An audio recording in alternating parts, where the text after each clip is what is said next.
पार्वती माँ ने शंकर जी से प्रार्थना की, इसके लिए इसके पति को दर्शन करा दो।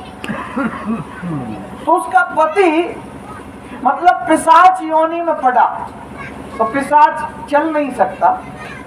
जैसे भूत होता है ना, उसका शरीर एक तत्व का बचता है, वो हवा, स्थिर नहीं रह सकता। हवा शरीर ना दो प्रकार के होते हैं, एक स्थूल एक सूक्ष्म।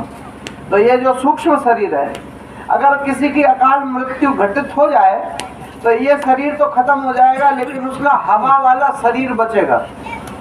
मतलब 5 तत्वों से मनुष्य का शरीर मिलकर बना, पृथ्वी जल वायु अग्नि और आकाश। तो पृथ्वी जल अग्नि आकाश ये 4 तत्व तो खत्म हो गए, लेकिन वायु तत्व से वो अभी है।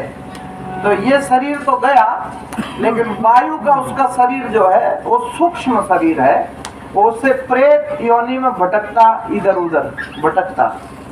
तो ऐसे वो उछलता, वो पिशाच बन गया था, पिशाच।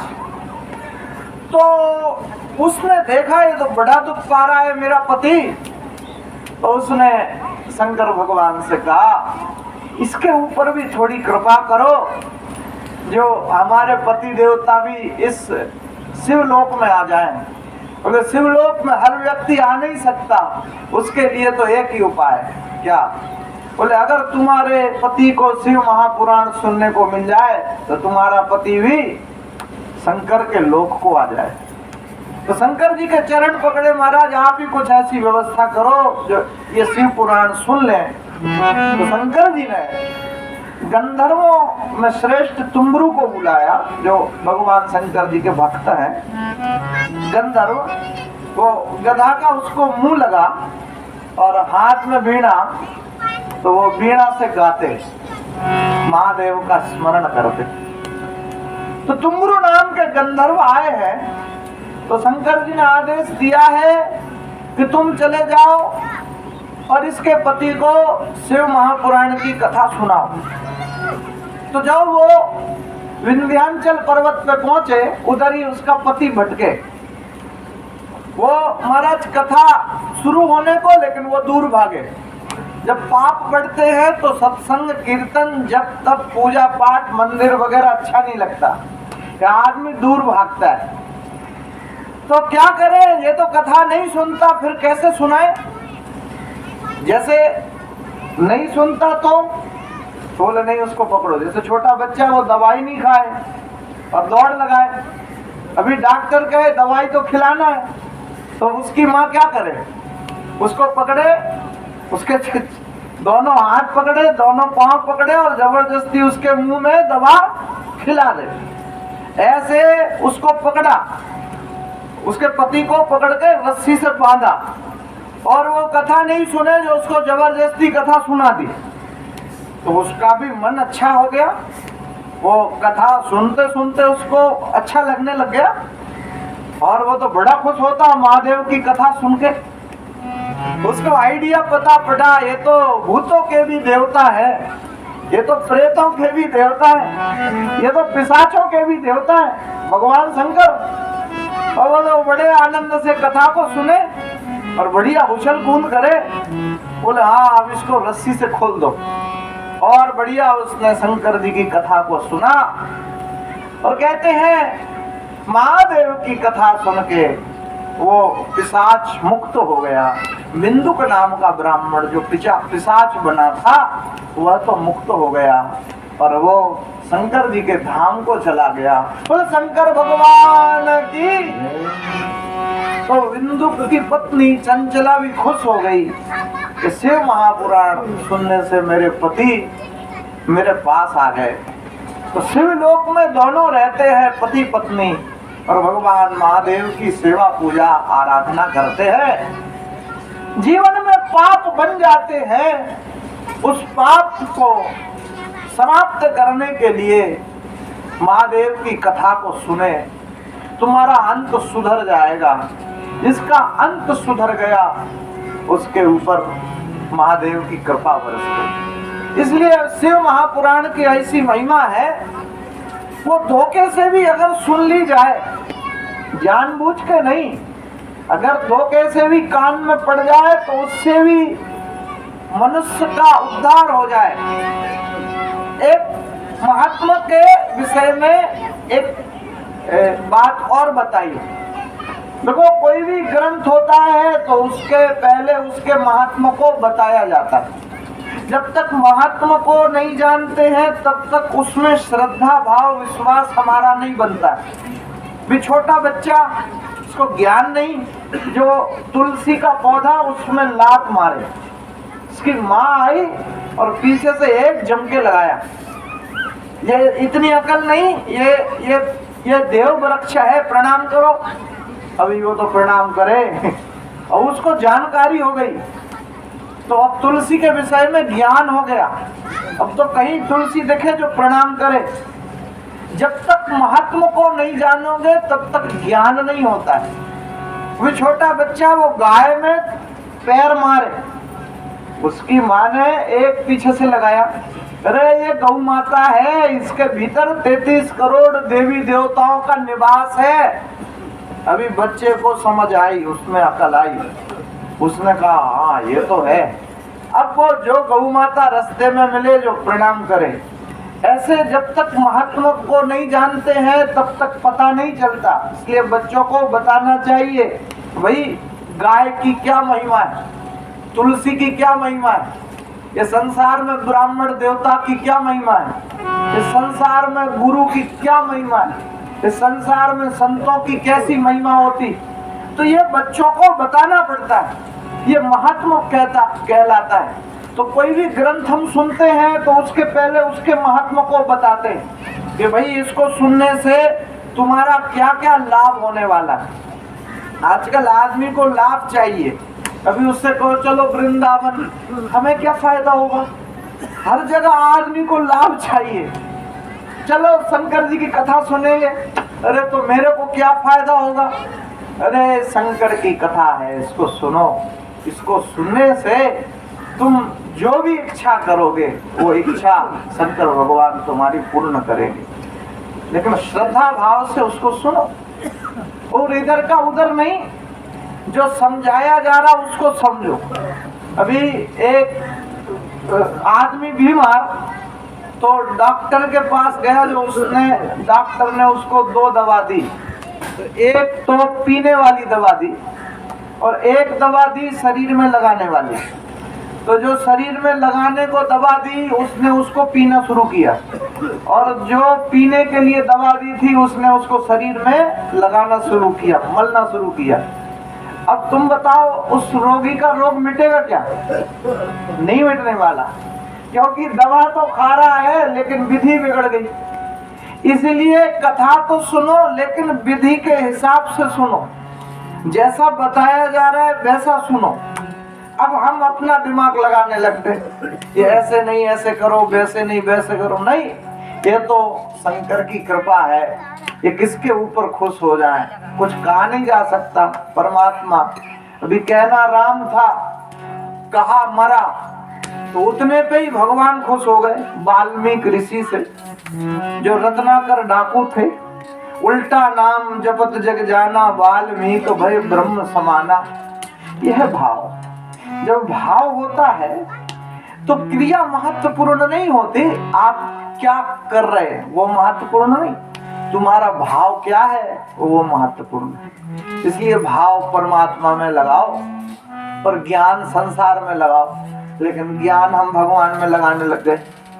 मूर्ति तो है, घंटे बजाए तो होगा क्या, मंदिर जाएंगे तो क्या होने वाला है। अरे सुन तो ली कथा, वही कथा है। ज्ञान लगाने लग गए भगवान में, बुद्धि भगवान में मत लगाओ। भगवान कहते हैं मुझ में भाव लगाओ, बुद्धि संसार में लगाओ। पर हमने इधर का उधर किया, बुद्धि भगवान में लगाई और भाव संसार में लगाया, जो पछता रहे। वो बात वही हुई, जो दवा पीनी थी उसको शरीर में लगा लिया, और जो दवा शरीर में लगानी थी उसको पी लिया, जो पीनी थी उसको शरीर में लगा लिया। अभी कैसे रोग मिटेगा? विधि बिगड़ जाती है तो बात नहीं बनती। शंकर की कथा है, ये तो कान में पड़ जाए, वो लोग धन्य हो जाता है। मृत्यु के देवता कौन है? भगवान महादेव। अभी बनाते संसार को ब्रह्मा, चलाते हैं नारायण विष्णु, और डिस्ट्रॉय कर देते हैं, मिटा देते हैं भगवान शिव। अगर शिव की इच्छा है कि इसको नहीं मिटाना तो नहीं मिटाएंगे, चलता रहेगा, चलता। इसलिए महामृत्युंजय, मृत्यु के देवता, वो कालों के भी काल, महाकाल, ऐसे भगवान भोलेनाथ। जन्म मृत्यु ये सब भगवान शिव के हाथ में है। महादेव की ऐसी महिमा है, शिव की ऐसी कृपा है। तो एक महत्वपूर्ण बात बताइए। एक ब्राह्मण देवता और रहते थे, नाम था देवराज। तो वो धन के लिए अधिक कमाई करे, उसके लिए गलत सलत काम करे, शराब का बिजनेस करे। वो धन तो खूब है, उसमें पैसा तो खूब कमाया, लेकिन वो पापाचार करे, लोगों को परेशान करे, उल्टा सीधा ब्याज का धंधा, महाराज जीवन यूं ही निकला। कहते हैं वो देवराज नाम का ब्राह्मण पथभ्रष्ट हुआ और सोचा क्या करे। तो वो तीर्थराज प्रयाग गया। अंतिम समय बीमार है तो दर्शन करने को नहीं गया, वो व्यापार के हिसाब से गया, जिसको आजकल अपन झूसी बोलते हैं ना, झूसी। गंगा तट के उस तरफ संगम जो है उसके उस साइड झूसी। उसका बहुत पहले नाम था प्रतिष्ठानपुर। तो प्रतिष्ठानपुर में वो गया व्यापार के लिए। तो वो जिस धर्मशाला में रुका तो बीमार हो गया। तो क्या करे क्या करे, तो वो शक्ति छीन हो गई शरीर की, उससे तो उठा नहीं जाए। और सौभाग्य देखो, जो उसी धर्मशाला में शंकर जी की कथा चलती, शिव महापुराण, तो उसने सोचा क्यों ना मैं इस कथा को थोड़ा सुनूं। अब उसमें तो शक्ति नहीं, जो खिड़की खोल ली, दरवाजे खोल लिए और ध्यान से शंकर जी की कथा को सुनता है। जीवन भर पाप किए, धन तो खूब कमाया, लेकिन बार बार कहते हैं धन का हिसाब नहीं, हिसाब तो कर्मों का होगा। तो धन तो खूब था, लेकिन अंत समय है। उसने सोचा अभी क्या करें क्या करें, तो वो तो शंकर जी की कथा को सुनने लग गया। उस धर्मशाला में बड़ा हाल, जो शिव पुराण की कथा उधर चलती, तो बढ़िया कथा को सुनता, उसकी हिम्मत ही नहीं। तो प्रसाद लेने भी नहीं जा पाता, दर्शन करने भी नहीं जा पाता। वो तो चार पाई पे बस पड़ा पड़ा शंकर जी की कथा को सुनता रहता। कहते हैं उधर जब कथा पूर्ण हुई, थोड़ा एक आध दिन रुका, इसके प्राणांत हुए और यम के दूत आ गए। बोले जिंदगी भर पाप किया, चलो। तो उधर से शंकर जी के गण आ गए। बोले नहीं नहीं, इसको तो हम ले जाएंगे। क्यों? बोले इसने जिंदगी भर पाप किया है, तुम क्यों ले जाओगे? अरे लास्ट समय जो शंकर की कथा सुन लेता है वह तो मुक्त हो जाता है, महादेव के धाम को जाता है, इसलिए इसको हम ले जाएंगे। बात ठीक है, अंत सुधर गया तो सब सुधर गया।